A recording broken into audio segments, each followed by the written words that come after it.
Now, I know we got a recent reveal of the Earthrise Scorponok box and all the cool little intricacies and details on it, but I think I'll save that for a future discussion.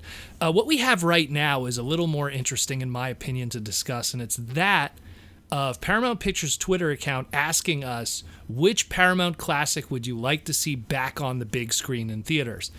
Now, it's kind of like a tournament bracket thing they're doing, and they didn't really specify what they mean by that. Do they mean bring it back as a remake, bring back the series as a sequel, or bring back the movie as a whole, just bring back the movie in theaters to let it have another run on the big screen? And that happened in the past, where sometimes classic movies would be played again on the big screen in theaters.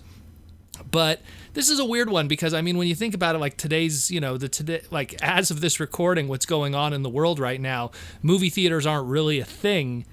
And everyone's kind of just watching stuff from home and streaming. And all of these movies could be streamed. So I don't really know what they're going at. I think maybe we're reading into this more than I think.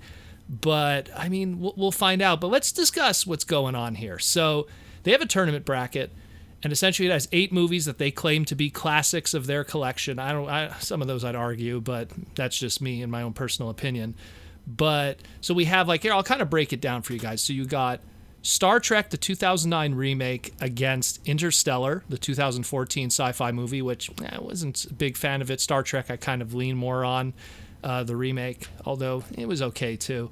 We have Trading Places, the 1983 comedy with Dan Aykroyd and Eddie Murphy. I actually love this movie. Anything Eddie Murphy from the 80s, I love. And it's not just me being an 80s kid. I just love Eddie Murphy. Against Wolf of Wall Street, the 2013 movie with Leonardo DiCaprio. Wasn't a big fan of it. It was okay, I guess. You could see how some people could enjoy it, but guys like me kind of see through a lot of that kind of stuff.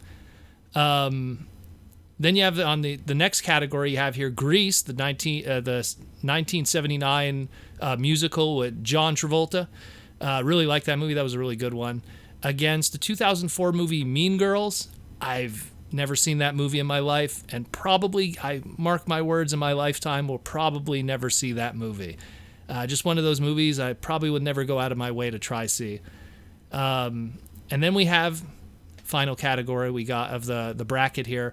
We got the 2007 Michael Bay Transformer movie against 2013 World War Z. Now, again, the way that I see this is I think they're trying to say whoever wins this might return to theaters and get played again. Of all the Michael Bay movies, the 2007 one I feel is the one that deserves to be played again. If you have to sit through something in a theater and pay for it, it'll be the 2007 one. We're not talking Bumblebee movie here. We're just talking the Bay stuff.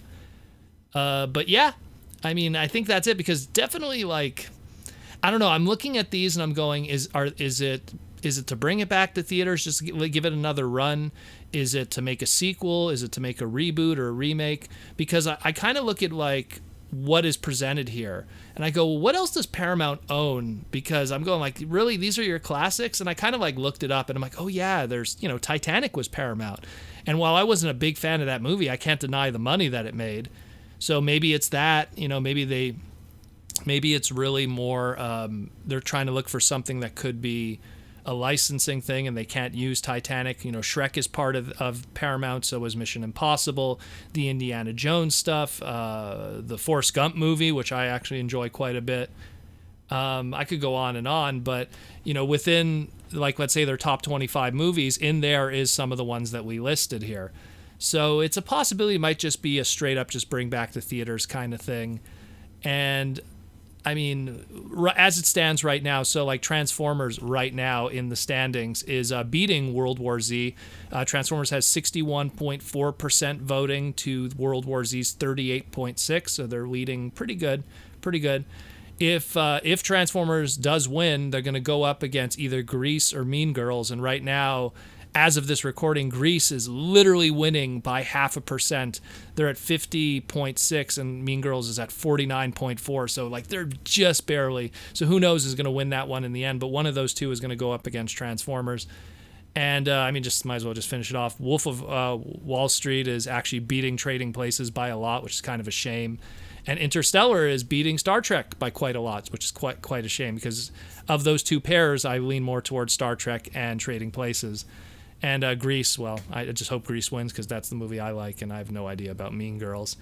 But yeah, hey, this is some weird voting going on. I'll put the link in the comments below, and you could check it out. I mean, obviously, if you're seeing this video much later, this might all just, be done by then.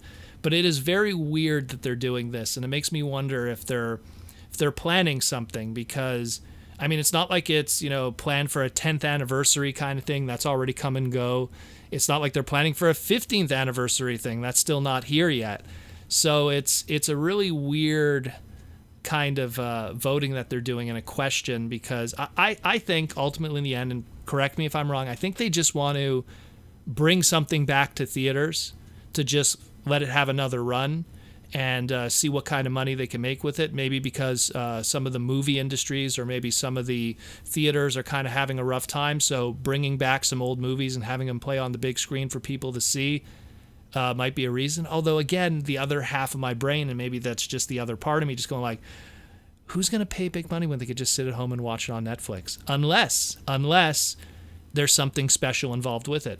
I remember, like, specifically the Michael Bay 2007 movie, the IMAX version had scenes that were never brought to home video ever. Now, granted, those scenes that were exclusive to the IMAX version weren't anything special. They were like, when you went to go see the IMAX version, you saw those scenes, you went like, yeah, those like scenes that were cut out of a movie for pace and because they didn't make sense. Like, they were all human scenes, all that typical Michael Bay jokey kind of like, they extended the drug scene. They extended the scene where Josh Duhamel's character Lennox goes to get walkie-talkies just before the battle downtown, and he has an argument with a sassy black woman in the pawn shop. There's a scene where Sam's friend is washing a dog, and he makes a comment about the car just before they go for a ride. Like, stuff that really, when you watch it in the theaters, you go, oh yeah, I could see why that was cut out, just to like make the pace of the movie better. And the 2007 movie, I mean, your mileage may vary, but I feel out of the Michael Bay movies that exist, the 2007 movie not only is the best one of the 5, but has the best pace and is the best beginning to end movie. So I think, number one, that's the reason why they chose it. Number two, it's another reason why those scenes were cut out, because it was a better put together movie. And that IMAX version was more just, I think, trying to bleed, blood out of a rock. They just wanted to get more material out of it. Michael Bay's always been one of those guys that he really records what he wants to record from start to finish, and he doesn't really record extra stuff.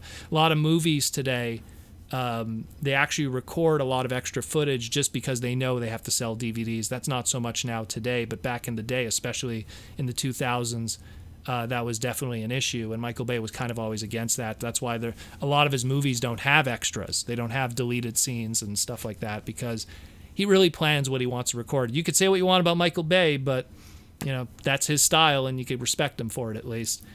But yeah, this is weird. Let me know what you think. Let me know what your votes would be for all these categories. Obviously, I get a feeling we're all going to vote for Transformers over World War Z. But the other ones should be interesting, and let me know what you think they actually are trying to do here, because it's very weird for Paramount to kind of call these their classics. Some of these are like barely like 10 years old, and they're considered a classic to them, which is funny. But yeah, very interesting stuff here.